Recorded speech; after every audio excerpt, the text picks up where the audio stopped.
Eu queria convidar todos vocês a abrirem a palavra de Deus comigo nesse momento, no livro de Oséias, capítulo 12 e o versículo 13.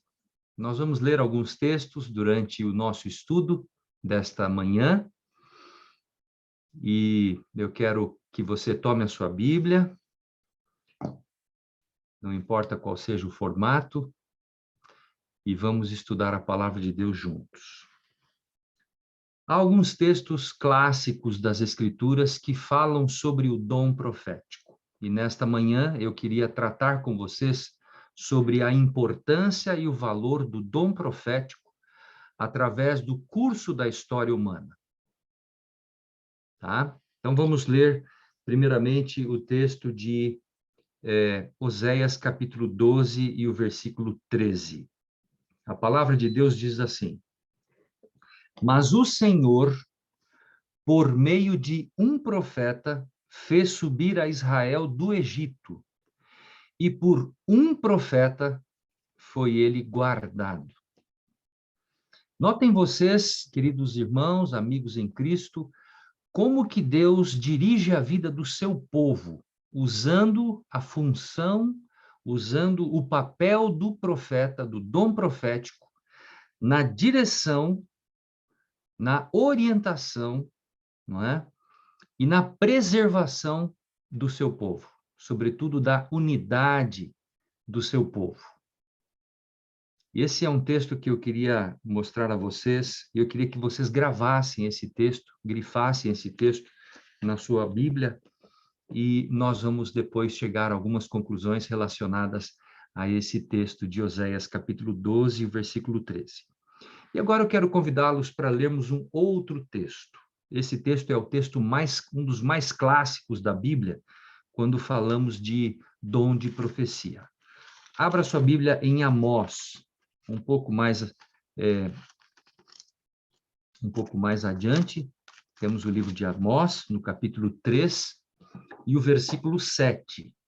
Amós 3 e o versículo 7. Abramos todos a palavra de Deus.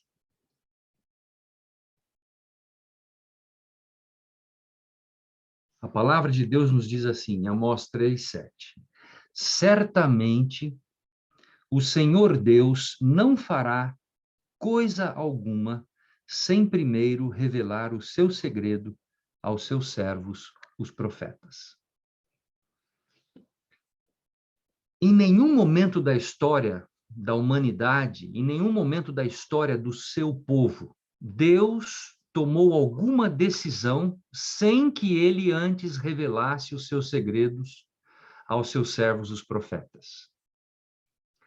A função e o papel que o profeta exerce na história da condução humana é ser um porta-voz para falar em nome de Deus, para comunicar verdades que venham do trono de Deus, para guiar e conduzir o povo de Deus.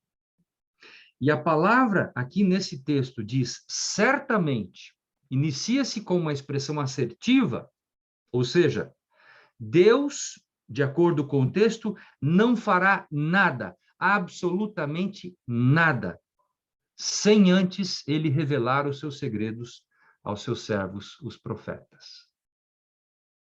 A mensagem desta manhã, eu intitulei-a como um presente de Deus.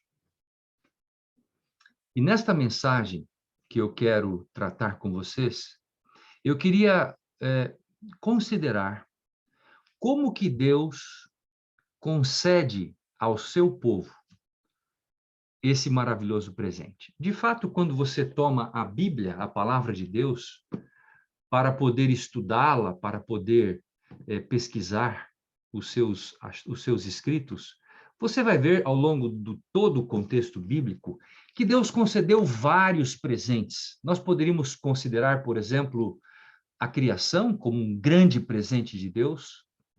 Poderíamos considerar a família como um grande presente de Deus.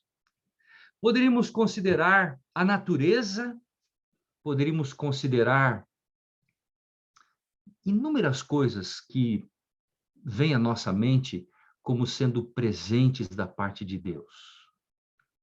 Podemos considerar, por exemplo, o maior de todos eles, que foi o presente dado por Deus por meio da pessoa de Jesus Cristo, nosso Senhor e Salvador, o seu imenso sacrifício revelado na cruz do Calvário.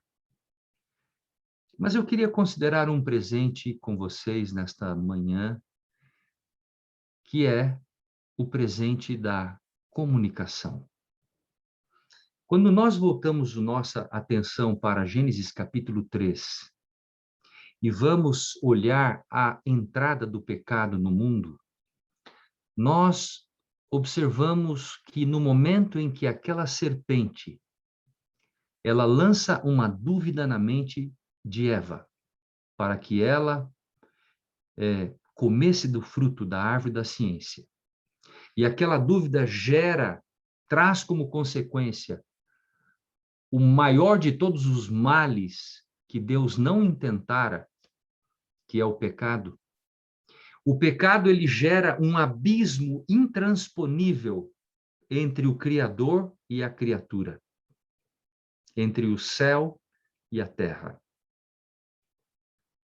E esse pecado, ele precisa agora ser sanado. Esse grande abismo causado pelo pecado precisa agora ser religado. E quando a gente vai ao texto bíblico lá, em Gênesis capítulo 3, você observa claramente Deus chegando na virada do dia, e ele chega para Adão e pergunta: Adão, aonde estás?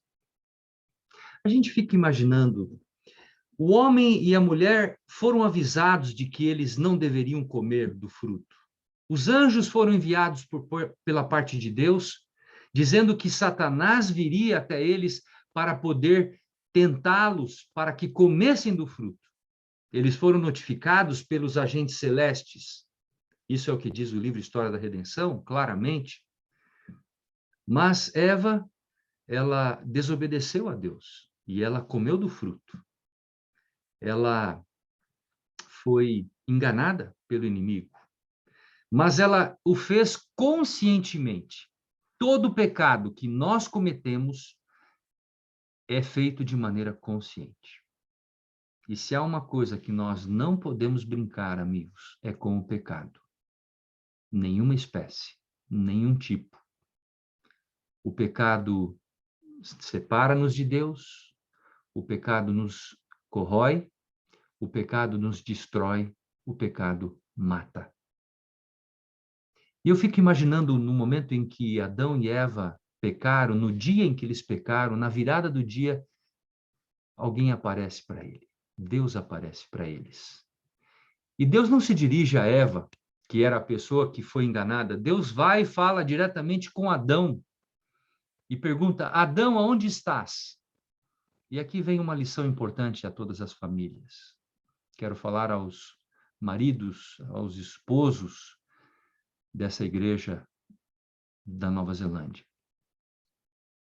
Por que Deus perguntou por Adão? Porque Deus considera o homem, o papel do homem na liderança da família. O homem responde pela família. Ele é o sacerdote da família. E Deus vai diretamente a Adão e pergunta a ele: aonde estás, Adão? Me responda. E então começa toda a história. Nós não vamos entrar nisso porque não é o propósito dessa nossa mensagem. Então, pastor, qual é o papel da mulher? Se o homem é o grande sacerdote da família, a mulher é a grande rainha da família e do lar. Ela também tem o seu papel como auxiliadora, como ajudadora, como uma companheira. O homem é o líder espiritual da família. E nós precisamos, como homens, entender a nossa função, o nosso papel nesse propósito, nesta tarefa grandiosa de cuidar da nossa família, de velar pelo lado espiritual da nossa família, cuidarmos da nossa esposa, dos nossos filhos, e exercermos uma influência que seja uma influência contagiante em nosso lar. Mas eu fico pensando nesse momento em que Deus vai e se dirige ao casal. Imagine você comigo se nesse momento Deus dissesse: escute, eu avisei vocês, vocês estavam cientes desse problema, eu enviei os anjos para avisar, agora vocês fizeram uma coisa, se virem, se virem. Agora vocês vão ter que assumir o erro de vocês. Imagine vocês se essa fosse a decisão tomada por Deus. Mas eu queria fazer uma pergunta que talvez muitos já sabem, mas eu vou aqui testar a memória de vocês. Quem foi a pessoa da Trindade que foi até o Jardim do Éden para falar com Adão naquela virada do dia? O Pai, o Filho ou o Espírito Santo? Quem foi? Quem vai responder? Pode levantar a mão e responder. Alguém sabe? Quem foi dos três seres da Trindade? Aquele que foi falar e perguntar: Adão, aonde estás? De acordo com tudo que nós sabemos, a pessoa do nosso Senhor, quem respondeu?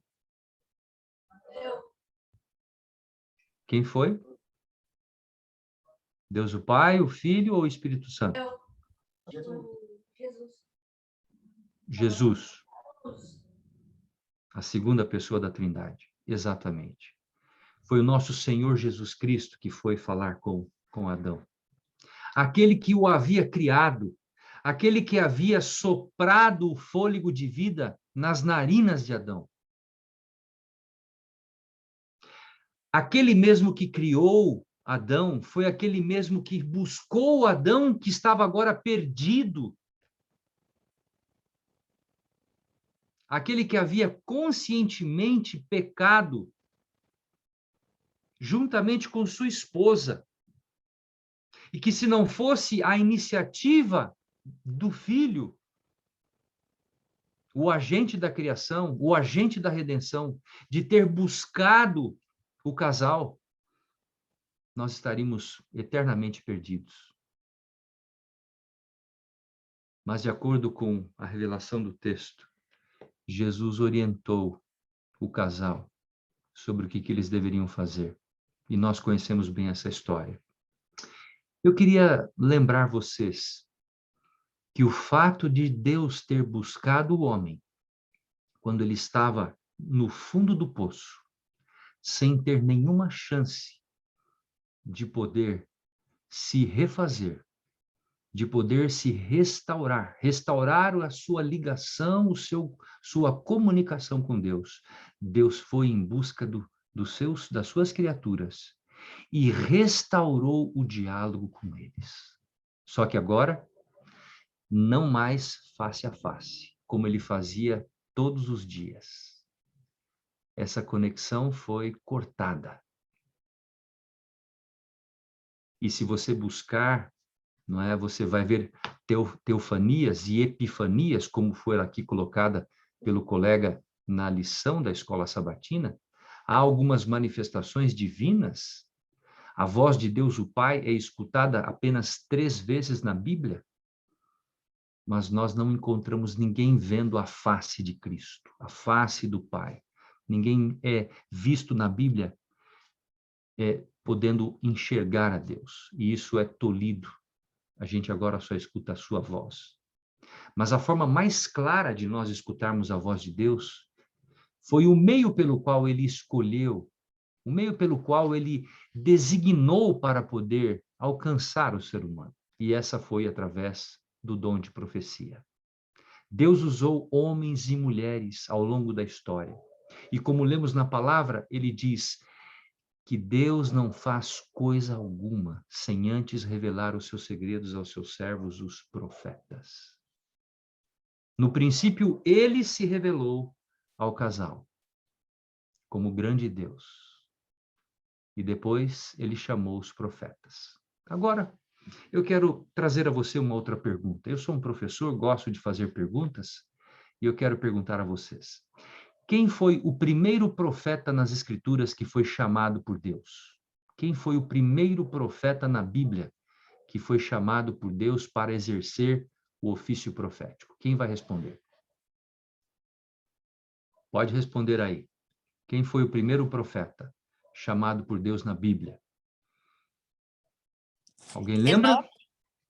Muito. Quem respondeu? Paula. Oi, Paula. Parabéns. Então, vamos à palavra de Deus, a Bíblia. De acordo com o texto que está em Judas, no versículo 14 e no versículo 15, nós encontramos o relato, e eu quero chamar a sua atenção para esse texto, porque ele é muito importante para nós. O registro de que Judas faz a respeito do primeiro profeta, e a palavra de Deus diz assim: Judas é o penúltimo livro da Bíblia, antes de Apocalipse. Judas 14 e 15, a palavra de Deus nos diz assim, Judas 14 e 15.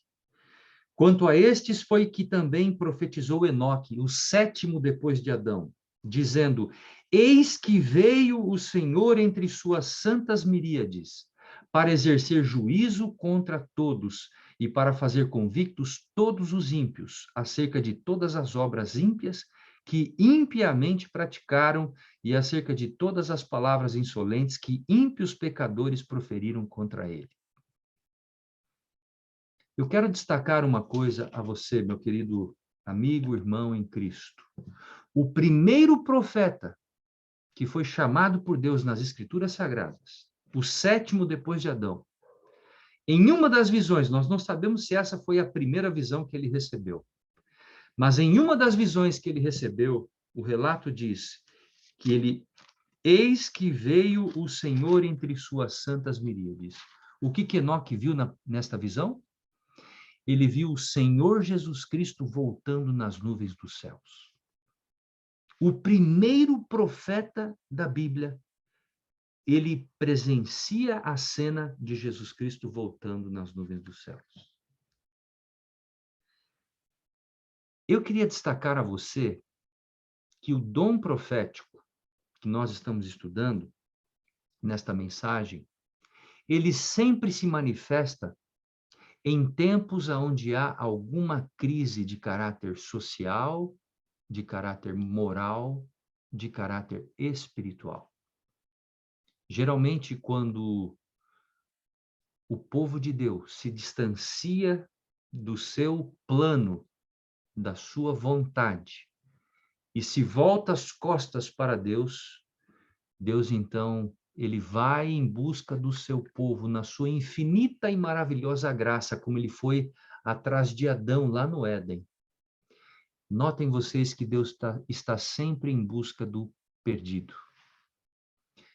Quer seja de um contexto individual, quer seja num contexto coletivo. Deus está sempre atrás daquele que está perdido, daquele que se sente perdido. E se eu estou falando a alguém nesta manhã que se sente perdido, não se esqueça você que Deus está atrás de você. Deus foi em busca de Adão e Eva que estavam perdidos no Éden. Deus foi em busca de um outro conjunto coletivo de pessoas que eu quero chamar a sua atenção agora. Deus chamou Noé para pregar por 120 anos, para profetizar por 120 anos. E Noé pregou uma mensagem de advertência, de admoestação, de perdão, uma mensagem de exaltação do plano de Deus, da salvação de Deus para aquela coletividade de pessoas. O texto bíblico nos diz, e eu quero que você abra a sua Bíblia, em Gênesis capítulo 6, o índice, o grau de pecado que havia sido alcançado naquele momento da história era tão grande que, de acordo com Gênesis capítulo 6, versículo 5, a palavra nos diz: Viu o Senhor que a maldade do homem se havia multiplicado na terra e que era continuamente mal todo o desígnio do seu coração. E no verso 6 ele diz assim: e se arrependeu o Senhor de ter feito o homem na terra, e isto pesou no coração. O coração de Deus ficou pesaroso pelo pecado da humanidade cometido coletivamente.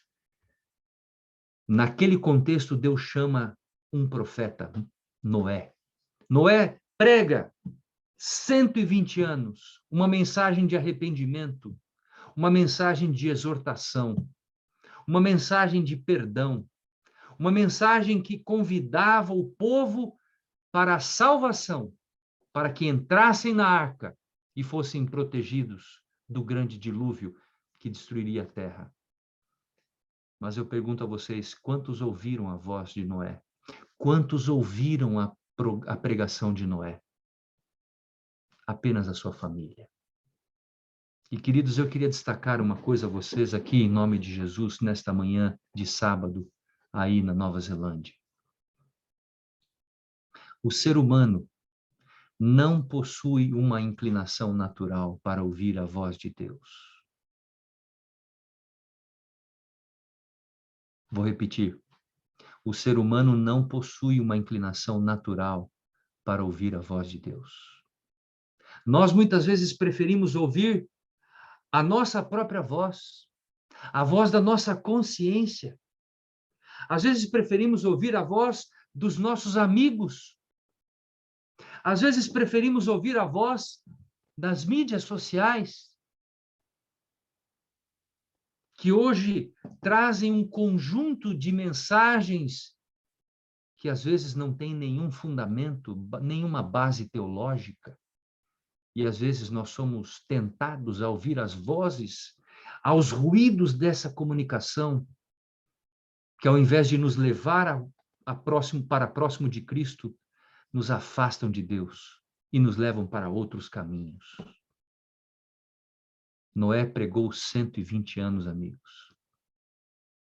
E só a sua família escutou a sua voz. Mas eu queria fazer uma pergunta a você nesse momento.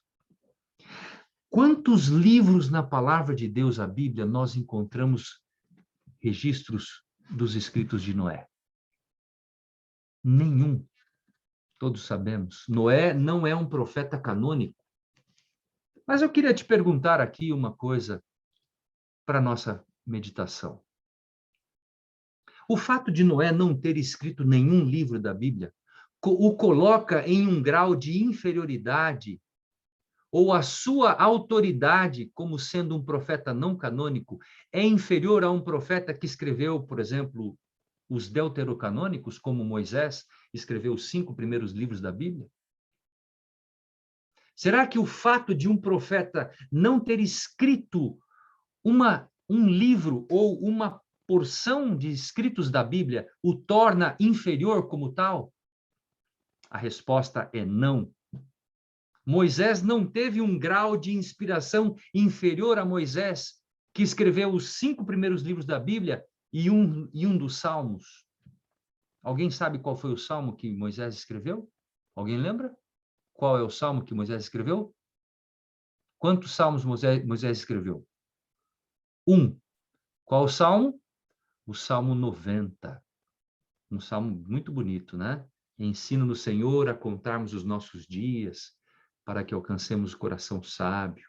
Esse é um salmo muito bonito. Então, queridos, o fato de Noé não ter escrito nenhum livro não o coloca em uma posição de inferior autoridade àqueles que escreveram a palavra. Mas aí você poderia perguntar, pastor Estêncio, qual é a diferença, então, de um profeta não canônico para um profeta canônico? Um profeta não canônico, ele falou, ele pregou, ele advertiu o povo, ele admoestou, ele exortou ao povo. Mas ele não registrou as suas palavras. Ele usou apenas a sua voz para falar aquilo que Deus havia comunicado.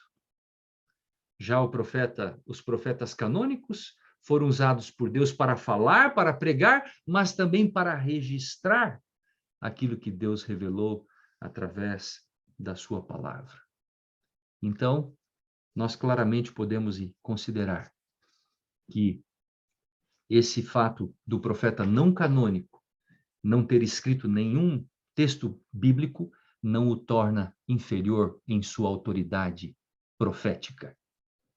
Se Deus chama um profeta para exercer um ofício e ele o qualifica, o capacita para essa função, portanto, ele é um profeta. Ele exerce a função de profeta. E ele fala em nome de Deus. Ele se torna um porta-voz de Deus. Mas nós temos um outro exemplo bíblico que eu quero chamar a atenção. Deus chamou um outro profeta no Antigo Testamento, e nós estamos estudando ele na nossa lição da Escola Sabatina desse trimestre, que começou essa semana. Moisés. Moisés viveu um período crítico na história. O povo estava exilado lá no Egito. E Deus chama Moisés para ser um profeta. Deus fala, eu quero que você vá lá e retire o meu povo. Tire o povo de lá daquele exílio, daquele cativeiro do pecado. E Moisés fez isso. Moisés foi até o Egito, terra que ele conhecia muito bem, e ele tirou o povo de lá. Conviveu com esse povo 40 anos, e nós conhecemos um pouco desta história. Moisés conviveu com esse povo por 40 anos, escutou toda a murmuração, todas as reclamações, todos os clamores, tudo que de mal poderia alguém viver, Moisés viveu com aquele povo. E quando Moisés chega às margens da Canaã, às margens da terra prometida, Deus fala uma coisa tremenda para Moisés. Moisés, você está vendo a terra prometida ali? Aquela é a terra prometida. Mas eu quero dizer para você uma coisa, Moisés. Você não vai entrar na terra prometida. Mas, Senhor, eu passei 40 anos profetizando, 40 anos com esse povo, eu passei de situações dificílimas como profeta, como líder espiritual, e eu não vou entrar na terra prometida. Moisés, você foi um bom líder, mas, Moisés, algumas vezes você desobedeceu. E você não vai entrar, Moisés. Eu posso imaginar aquele momento, aquela imagem, aquele profeta dialogando com Deus. Moisés não entrou na terra prometida. Aliás, Números capítulo 14 fala de que somente aqueles que eram de 20 anos para baixo é que entraram na terra prometida. Só os jovens, a geração jovem de 20 anos para baixo é que adentrou na terra prometida. Moisés, o profeta líder, não entrou. A pergunta que eu faço é, por que Moisés não entrou na terra prometida? Porque Deus tinha algo melhor para ele. Ele morreu, foi ressuscitado, ascendeu ao céu. E ele aparece no Evangelho, nos Evangelhos, na transfiguração, junto com Elias e Jesus. Lá na transfiguração, quando Jesus passava pelo seu momento mais difícil da angústia da morte, Moisés aparece ali com Elias para confortar, para consolar Jesus naquele momento. Que situação perfeita, que situação linda esta, que nós podemos destacar. Mas eu queria chamar sua atenção agora para um terceiro exemplo de um profeta. Abra sua Bíblia comigo em Isaías. Isaías é um dos profetas que me chama muito a atenção, porque a sua mensagem e as suas orientações têm muito a ver com os nossos dias. Isaías viveu num dos períodos mais críticos da história do povo de Israel. E ele foi profeta por 60 anos. Isaías, ele trouxe mensagens muito interessantes. E eu quero partilhar algumas delas com vocês nesta manhã de sábado. Eu quero que você abra a Bíblia em Isaías capítulo 5. Abra sua Bíblia em Isaías capítulo 5 e o versículo 20. Isaías capítulo 5 e o versículo 20. Abramos todos a palavra de Deus. Isaías 5 e o versículo 20. A palavra de Deus nos diz: ai dos que ao mal chamam bem, e ao bem mal, que fazem da escuridade luz e da luz escuridade, que põem o amargo por doce e o doce por amargo. E aí o verso 21 que diz assim: ai dos que são sábios aos seus próprios olhos e prudentes em seu próprio conceito. Eu queria fazer uma pergunta ao seu coração nesta manhã de sábado. Será que nós não vivemos em uma geração que está cumprindo exatamente as palavras do profeta Isaías? Será que nós não estamos tratando o mal como bem, o amargo como doce e o doce como amargo? Será que nós não estamos sendo sábios aos nossos próprios olhos e dizendo para Deus: Deus, eu não preciso da tua orientação, eu não preciso da tua revelação. Deus, eu não preciso da tua palavra, eu não preciso de ser orientado pela revelação dos testemunhos. Eu posso viver com o meu próprio entendimento, a minha própria razão, a minha própria compreensão dos fatos e da realidade do mundo. O verso 21 diz: ai dos que são sábios aos seus próprios olhos e prudentes em seu próprio conceito. Muitas vezes nós vivemos um cristianismo duvidoso. Às vezes nós nos enganamos achando que nós estamos fazendo a vontade de Deus quando estamos fazendo a nossa própria vontade. Quero que você abra a sua Bíblia em Isaías capítulo 42. Isaías 42 tem um texto fabuloso que tem me chamado muito a atenção, e o versículo 17 de Isaías 42. Abra você comigo a sua Bíblia, Isaías 42 e o versículo 17. A palavra de Deus nos diz assim: tornarão atrás e confundir-se-ão de vergonha os que confiam em imagens de escultura, e as imagens de fundição dizem: vós sois nossos deuses. Nos tempos de Isaías, o povo tinha uma prática comum de construir ídolos com 4 tipos de materiais diferentes. O povo fazia ídolos de madeira, de metal, de pedra e de barro.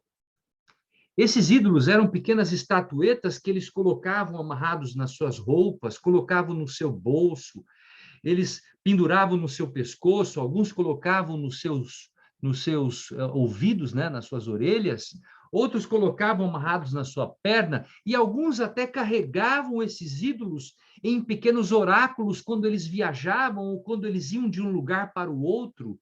E lembrando que esses ídolos eram os deuses falsos de outras nações, eram deuses de outros povos, e eles idolatravam esses ídolos.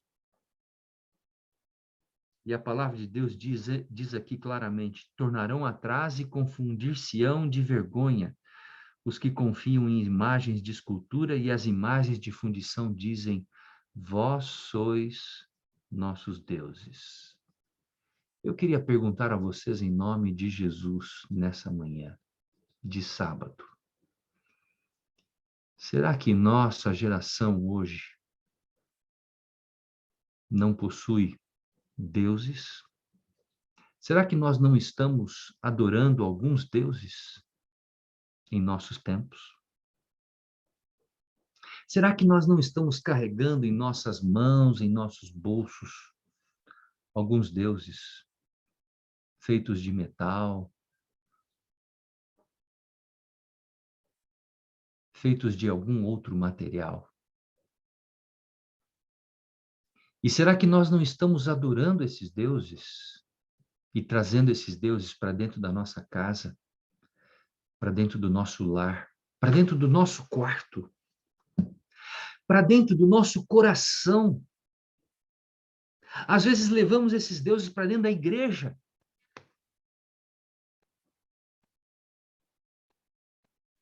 E às vezes oferecemos nosso culto através do nosso tempo a esses deuses. Eu queria ponderar com vocês nessa manhã e perguntar a vocês: será que nós não estamos hoje adorando alguns deuses que não são feitos de metal, de pedra, de madeira ou de barro, mas são deuses virtuais? Deuses que assumiram o controle do nosso tempo, da nossa vida. Deuses que têm tomado o controle e atenção da nossa existência. Eu quero lembrar a vocês que no capítulo 41 de Isaías, e o versículo 29, o profeta Isaías nos diz as seguintes palavras. Isaías 41 e o verso 29. Abra sua Bíblia. A palavra de Deus diz assim: eis que todos são nada. As suas obras são coisa nenhuma. As suas imagens de fundição são vento e são vácuo. Olha a expressão que a Bíblia usa. As suas imagens de fundição são vento e são vácuo. Querido, sabe o que esses ídolos modernos representam diante de Deus? Nada. Absolutamente nada. São vento e são vácuo diante dos olhos de Deus. E eu queria que você considerasse as palavras do profeta Isaías para nós nesses tempos. E eu queria encerrar essa meditação, esse sermão, esta mensagem, refletindo com vocês um pouco sobre um outro profeta. Um profeta que foi chamado por Deus quando era bem jovem. Aliás, de acordo com os estudos cronológicos, muitos profetas foram chamados para serem os porta-vozes de Deus quando ainda eram jovens. Daniel, por exemplo, foi para a Babilônia quando ele tinha entre 17 e 18 anos de idade.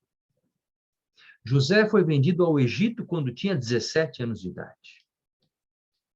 De acordo com os cronologistas bíblicos, João Batista, quando ele dá início à sua pregação, ele tinha cerca de 17 anos de idade.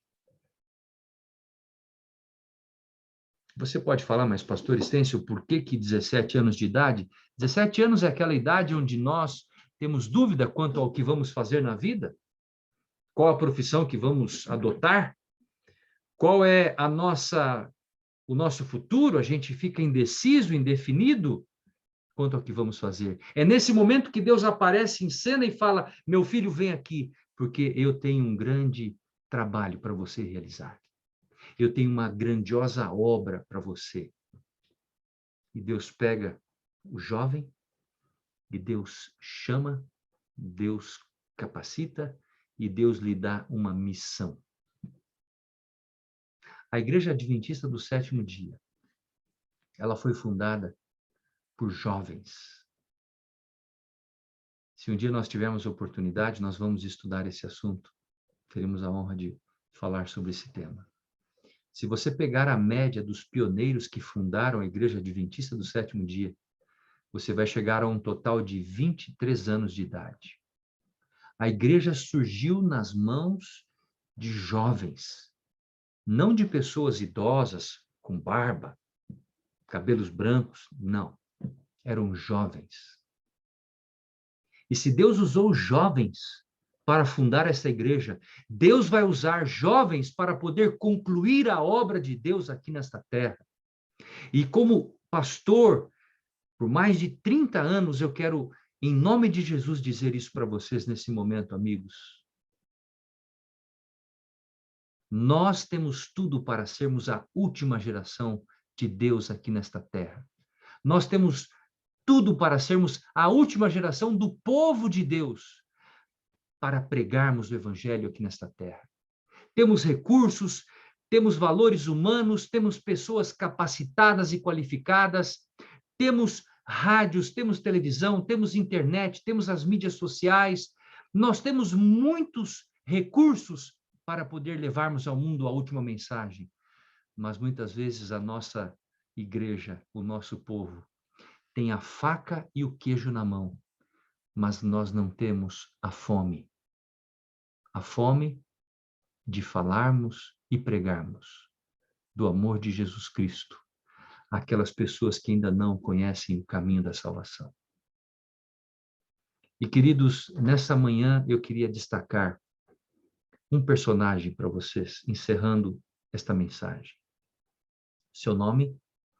Ellen Goldwhite. Chamada por Deus, após um grande período de crise moral, crise espiritual, onde as verdades haviam sido lançadas por terra, onde as verdades haviam sido apagadas, onde os mandamentos haviam sido trocados, mudados pela própria Igreja Católica, onde os costumes e as tradições estavam tomando conta do cristianismo. E no momento profético, onde uma profecia estava por se cumprir, Deus chama uma jovem doente, fragilizada, com seus pulmões tomados pela tuberculose, escarrando sangue, com 17 anos de idade. Deus concede a esta jovem uma visão. Esta primeira visão, você pode lê-la no livro Primeiros Escritos, no primeiro capítulo, intitulado Minha Primeira Visão. Ali você encontrará o relato, o registro dessa maravilhosa experiência que esta jovem teve. Deus, na sua momento de maior fragilidade, chama esta jovem para ser o seu porta-voz. E a pergunta que se faz é, Pastor Estêncio, porta-voz para quem? E a resposta está aqui na palavra de Deus, a Bíblia. Muitas vezes nós não sabemos isso, mas nós precisamos saber, nós nos esquecemos disso. Deus chama esta profetisa para um tempo profético. E eu quero que você abra a sua Bíblia comigo em Apocalipse, capítulo 3. Apocalipse, capítulo 3, onde nós encontramos o registro das igrejas cristãs que são narradas pelo profeta João a partir do capítulo 2, começando com a igreja de Éfeso, e vai até o capítulo 3, no versículo 22. E eu quero destacar a vocês, em nome de Jesus, nesta manhã de sábado, que Apocalipse capítulo 3, 14 a 22, apresenta na palavra de Deus a última igreja da profecia bíblica, que nós conhecemos na literatura, no registro histórico da palavra, como a carta à igreja de Laodiceia. Deus aparece a esta jovem para ela profetizar a última igreja da profecia bíblica. Não haverá a oitava igreja. A palavra de Deus só nos diz que são 7 igrejas, e Laodiceia é a última delas. E eu quero perguntar a você, em nome de Jesus, nesse momento, em que ano que se dá o início da igreja de Laodiceia? Quem vai responder? Em que ano começa a última igreja da profecia bíblica? Marcelo, pode responder. 1844. Excepcional. Em 1844. Queridos amigos e irmãos em Cristo, para o último momento da história do povo de Deus, aqui na terra, Deus chama um profeta, uma profetisa, para poder orientar, para poder exortar, para poder aconselhar, para poder confortar, para poder orientar a esse povo, mostrar o caminho que nos leva de volta ao nosso Deus Criador.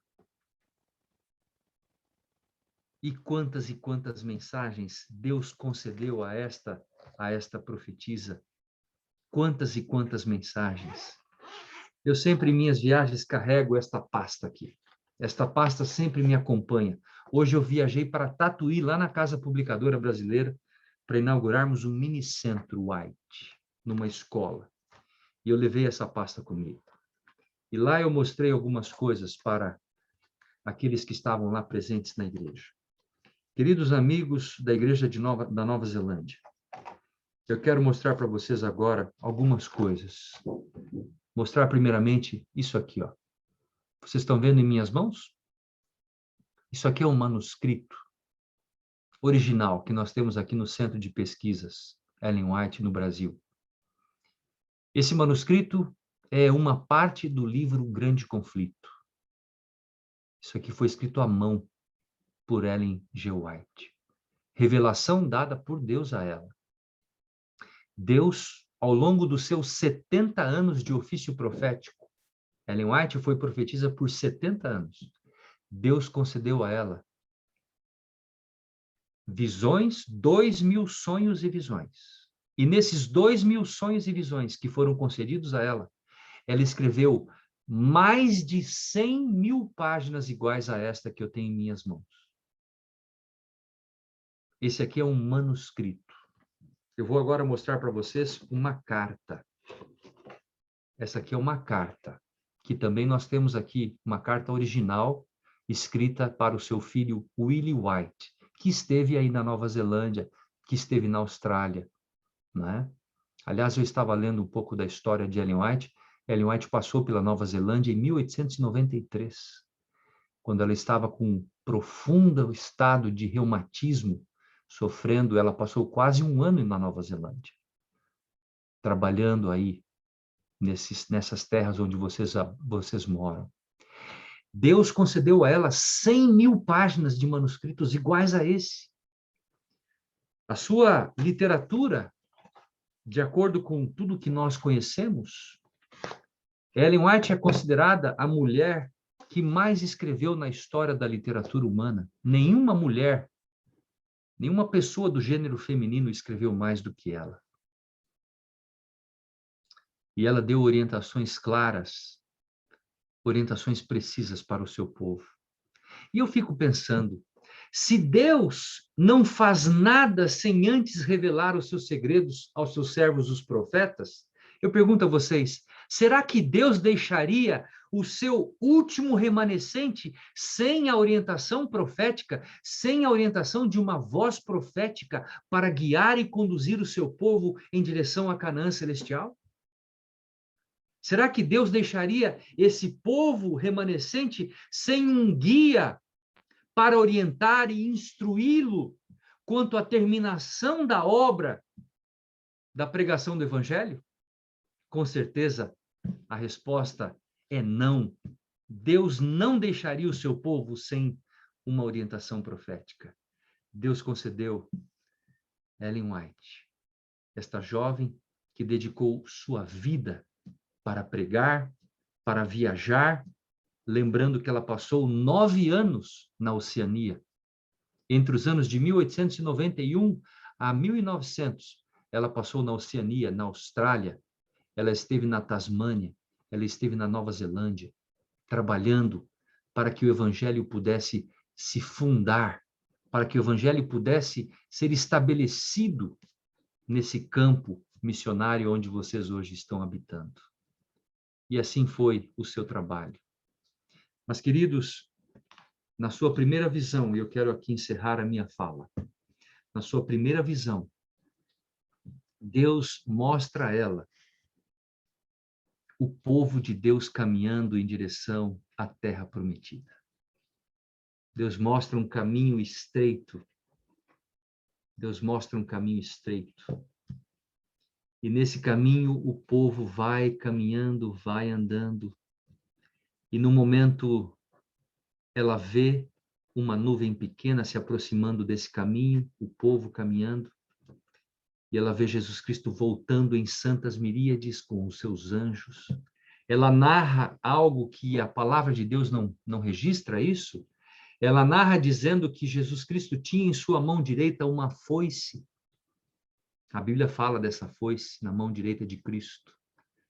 Mas ela fala que na mão esquerda de Jesus havia uma trombeta de prata. E milhões de anjos envolvendo uma nuvem.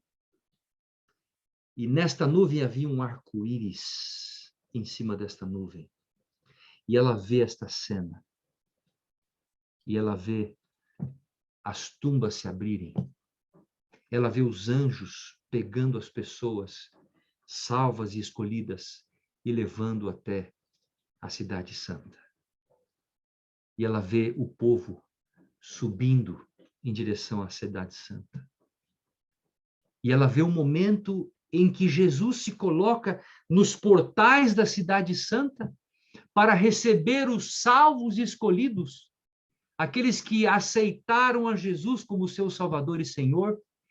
E naquele momento ela vê Jesus Cristo colocando sobre a cabeça dos salvos e escolhidos uma coroa de ouro. E nesta coroa ela vê uma pedrinha bem no meio da coroa. E nesta pedrinha branca está escrito o nosso novo nome. O nosso novo nome. E Jesus coloca sobre a fronte de cada um dos salvos escolhidos esta coroa. E ele diz àquelas pessoas: entrai pelas portas, povo de Deus, entrai pelas portas e recebei por herança o reino que vos foi concedido antes da fundação do mundo. Recebei por herança esse reino. E então ela entra, na primeira visão, ela recebe, ela entra, ela vê o trono de Deus, ela vê o rio da água da vida, ela vê a árvore da vida, ela conversa com algumas pessoas que estão ali. Jesus conduz ela nesta visão e depois Jesus toma ela e leva ela até a nova terra. Percebam vocês que esta visão marcou a vida e a experiência desta profetisa. Eu queria falar isso para vocês em nome de Jesus. Na primeira visão que esta jovem tem, ela tem a visão do plano da redenção completo. Ela sai da terra, vai até a cidade santa, ela entra na cidade santa, ela vê o trono de Deus, vê o rio da vida, vê a árvore da vida, e depois Jesus leva até a nova terra, que se estabelece sobre o Monte das Oliveiras, formando uma grande planície, e ela vê as pessoas andando pelos bosques para poderem usufruir. E ali, naquele contexto, diz o relato, ela vê uma imensa mesa prateada, quilométrica, cheia de frutos. Ali estava a romã, ali estava as amêndoas, ali estava o figo, ali estavam as uvas. Mas um fruto chama a sua atenção, o fruto da vida. E, queridos, quando ela vê o fruto da vida, ela se dirige à pessoa de Jesus e ela pergunta a Jesus: Jesus, eu posso experimentar do fruto da vida? Jesus vira para ela e diz: agora não. Porque aquele que come do fruto da vida, o fruto da árvore da vida, e aquele que bebe do rio da água da vida, não pode mais voltar à terra. Então ela clama a Deus: Senhor, então me deixe aqui, eu quero ficar aqui. Jesus diz: não, agora você não pode ficar aqui. Você vai voltar à terra e você vai revelar ao mundo tudo aquilo que eu mostrei a você nesta visão. E ela volta à terra. E quando ela chega à terra, ela diz que tudo parecia escuro, sombrio. tudo eram trevas. Assim começou o ministério profético desta jovem. E por 70 anos, ela contribuiu para o desenvolvimento desta igreja. Ela foi usada por Deus como instrumento vivo. E, queridos amigos e irmãos em Cristo, ao longo dos seus 70 anos de ofício profético, ela trabalhou por duas coisas, e eu quero encerrar aqui. Primeira coisa, ela trabalhou para exaltar a pessoa de Jesus Cristo. Aqui está uma gravura da face do Cristo humano, que vocês conhecem. Tem uma história, eu não vou contar essa história agora. Ele exaltou a pessoa de Cristo por 70 anos. Ela pregava sobre Cristo. Ela exaltava Cristo. Ela usa mais de 1821 expressões diferentes para se reportar à pessoa de Jesus Cristo. Se você quiser passar a sua tarde hoje pesquisando, entre no site do Centro-White Brasil, centroite.org.br, e você vai encontrar essas 1821 expressões distintas, se referindo só à pessoa de Jesus Cristo, nos seus escritos. Mas além de exaltar a Jesus, ela exaltou uma segunda coisa, a sua palavra, a Bíblia. E quando nós olhamos os seus escritos, você vai observar que ela cita cada um dos 66 livros da Bíblia, do Gênesis ao Apocalipse. Ela cita em seus escritos todos os escritos da palavra de Deus, a Bíblia. Ela exaltou a palavra como sendo a nossa norma de regra e fé e prática. E, queridos amigos e irmãos em Cristo, eu queria encerrar dizendo a vocês uma coisa. Nunca houve na história do povo de Deus tanta revelação, tanta luz, tanta orientação como temos hoje. Vocês podem ver aqui atrás alguns livros na minha biblioteca. Eu tenho mais livros no Centro-White. Vocês têm livros em casas, nas suas casas. Vocês têm conhecimento suficiente. Mas eu quero dizer a vocês, Ellen White diz nos Testemunhos para Ministros, página 163, ela diz assim: os que têm grande luz e nela não têm andado, terão trevas correspondentes à luz que desprezaram.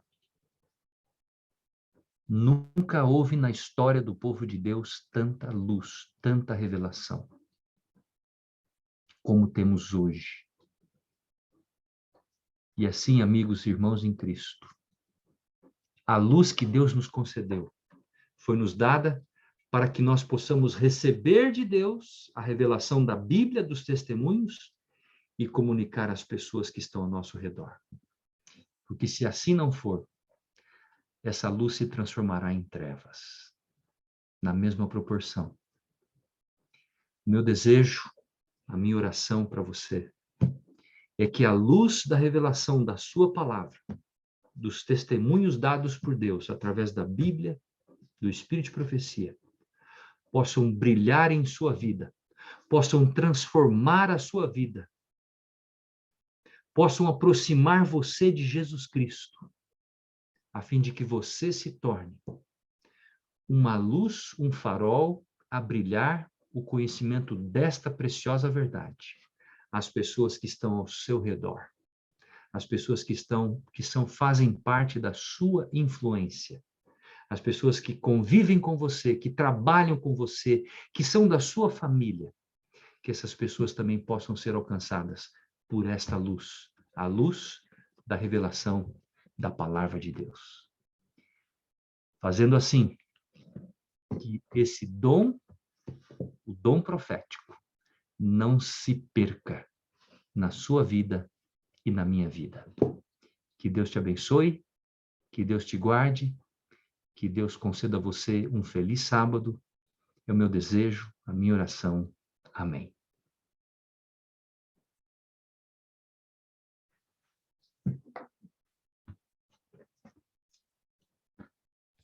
Podemos orar?